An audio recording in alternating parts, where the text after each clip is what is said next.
Especialista en suelos del INTA, a quien obviamente le agradecemos poder establecer esta comunicación nuevamente. Bienvenido a esta edición de Ahora. Buenas noches a vos y a la audiencia.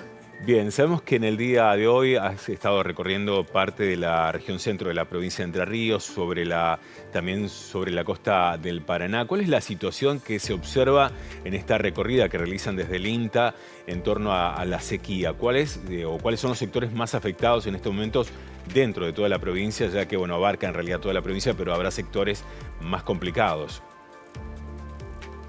Sí, estuvimos recorriendo Diamante, Victoria, un poco de Nogoyá, y hoy estuvimos en Villaguay, La Paz, y en contacto con conocidos y colegas de la costa del Uruguay, Concordia, Federación. La situación, la verdad que creo que es extrema, estamos al límite. Como hay un informe del Instituto de Suelos del INTA, la reserva de agua ya está en menos del 10%. O sea, el agua útil disponible, recién veíamos el informe ahí del vivero municipal, ya el agua útil disponible para las plantas ya es en menos del 10%. O sea, la planta no tiene más agua para sacar. Ayer, 42 grados, estábamos recorriendo un lote en la zona de Paraná Diamante, un maíz que en pleno verano consume alrededor de 10 milímetros de agua por día. O sea que ese maíz está directamente, ya no tiene chances de producir nada. Y así como ese maíz, hemos visto casi el 90% de los maíces de la provincia en un estado crítico, malo a muy malo directamente. O sea que ya para producción de granos lamentablemente no van a servir. Se pronostica algún evento de lluvia el fin de semana, pero no va a alcanzar, obviamente. Se espera una siembra de un maíz tardío de un 30% de la superficie, pero es muy poca, no compensa, no ayuda, no va a obtener los rindes que uno esperaría tener. O sea que la situación, la verdad que el primer cultivo afectado, casi en su mayoría, es el maíz, donde los rendimientos son nulos. ¿Y esto por qué es importante? Porque nosotros como provincia somos una de las primeras provincias consumidoras de maíz. No hay que olvidarse que nosotros somos principales productores de pollo, tenemos tambo, tenemos feedlot, tenemos, ovejas, todo lo que es balanceado para los animales, y no vamos a tener el maíz necesario para alimentar la producción. Entonces vos decís, lo podríamos comprar de provincia vecina. Las provincias vecinas, como decía el ingeniero de Gualeguaychú, que estamos en una especie de oasis porque algo ha llovido, las provincias vecinas, lo que es Rosario, Santa Fe, lo que es el norte de la provincia de Santa Fe, Córdoba, el norte de Buenos Aires, están peor que nosotros en cuanto a la producción de grano. Entonces, escuchábamos se ahí. va a complicar la compra. Jorge, una consulta, ¿no? Porque vos hablabas de un 10% de agua en el suelo. ¿En alguna oportunidad se había observado una situación de estas características particulares, por cierto, porque estamos acumulando muchos años ya de sequía en la región? Mirá, 2007, 2008 fue un año que para algunos se acordarán que fue un año extremadamente seco, y al año siguiente fue un año llovedor que se inundó todo. La característica de este año seco es que está asociado a altísimas temperaturas.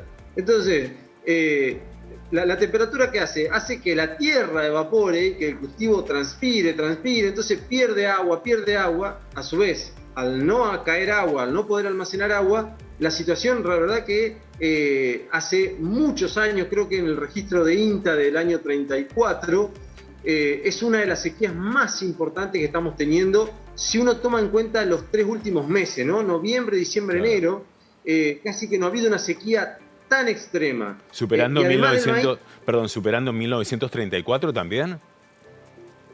Claro, nosotros empezamos con los registros del 34 ahora a la fecha, y en el periodo de noviembre, diciembre, enero es lo más caótico que tenemos. ¿Pero por qué? Porque además de la baja de precipitaciones, que en otros años hemos tenido menores precipitaciones, pero la temperatura es extremadamente alta, y eso hace que el suelo se seque de una manera. Ayer apoyábamos la mano en el suelo, un suelo arenoso sobre la costa, y realmente la temperatura era altísima en el suelo. Entonces, ese suelo está totalmente seco, siempre lo digo, asociado a las arcillas que tenemos nosotros, que hacen que retenga el agua aún más, y retiene y no la deja disponible para las plantas. Claro. Y plantas no son maíz, girasol, como ustedes están mostrando en las imágenes, un suelo totalmente agrietado, totalmente seco, sino otro factor importante es las pasturas. Y las pasturas para los tambos es fundamental. Los tambos están quedando sin reservas para poder consumir. Se están consumiendo las reservas que deberían ser utilizadas en invierno, que es cuando no hay pasto, las están consumiendo ahora. Entonces, la verdad que es un conflicto o es un problema que estamos teniendo todos los actores, campo, productores, sociedad, Sí, va a afectar gobierno. a todos. Jorge, ¿a qué tenemos que atenernos teniendo en cuenta, bueno, que estamos en una grave sequía, incluso superior a 1934, que es el registro oficial que se tiene desde el INTA? ¿A qué tenemos que prepararnos o a enfrentarnos a futuro? ¿Hay alguna posibilidad de que se modifique esta situación en el corto o mediano plazo? Bueno, como vos bien decías, esperemos que en el otoño se recargue el perfil, que es lo que por lo menos dicen los promedios, los pronosticadores o los modelos, y vamos a tener una recuperación en cuanto a las pasturas, que creo que va a ser fundamental porque es para el consumo animal, y para el cultivo de trigo o los cultivos de invierno que se quieran hacer. Hay una leve esperanza para los cultivos de verano, maíz, soja, girasol, sorgo, girasol ya no, pero sorgo. Hay una leve esperanza que si llueve ahora el fin de semana y después llueve otra vez y caen unos 100, 200 milímetros en 3 o 4 semanas, algo va a rendir y podemos tener esperanza. Ahora, los pronósticos dicen que no, que va a seguir seco hasta el otoño. De ser así, la situación es caótica y yo creo que tenemos que sentarnos a charlar distintas alternativas de ayuda, pero no digo de ayuda al productor, porque ya ahora ya excedió, como decía la economista antes, ya excedió al productor esto. Digo, el que no produce pollo o el que produce 3.000 pollos no va a tener maíz para darle y obviamente va a producir 1.500 pollos. El cajón de naranja estaba a 1.000 pesos la semana pasada y hoy ya está a 2.000. ¿Y por qué? Y porque no hay. Entonces es un problema de toda la sociedad, creo, que afecta al productor, al bolsillo, sí, pero va a empezar a afectar indefectiblemente a la sociedad. Y el gobierno tiene que sentarse junto con los organismos de ciencia y técnica, junto con los productores, con la sociedad, porque van a venir unos meses de no revertirse. La verdad que es bastante complicado, porque las provincias que están alrededor, de las cuales podemos abastecernos, están peor que nosotros.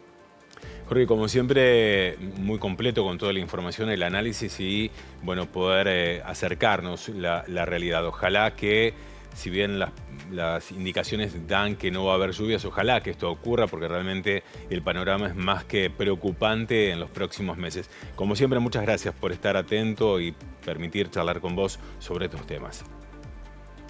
Muchas gracias, Fernando. Hasta luego. Hasta luego.